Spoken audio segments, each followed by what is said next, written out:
হুজুর, হুজুর আমাকে মাফ করে দেন হুজুর। হুজুর আমাকে মাফ করে দেন।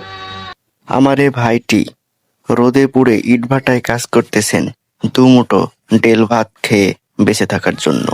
কিন্তু কথায় আছে, গরিব মানুষের সব জায়গাতে নির্যাতন। এই মাথায় বয়ে আনার সময় দুটা ইট মালিকের সামনে পড়ে গিয়ে ভেঙে গেছে। অবশেষে মালিক তাকে অনেক খারাপ ভাষায় কথাবার্তা বলেছেন এবং তাকে অপমান করেছেন।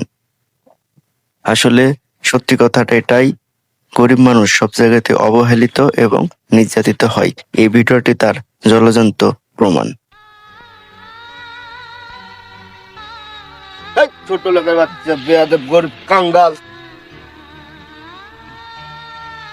হুজুর আমাকে মাফ করে দেন হুজুর। হুজুর আমাকে মাফ করে দেন।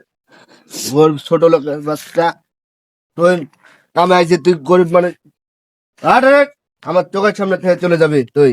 হুজুর আমি রোজা আছি তো। হুজুর আমি বয়স্ক মানুষ। হুজুর আমাকে ক্ষমা করে দেন হুজুর। আমার চোখের সামনে থেকে চলে যাবে তুই। আর কাল থেকে কামে আসবি না, তুই কাল রাত থেকে চলে যাবে।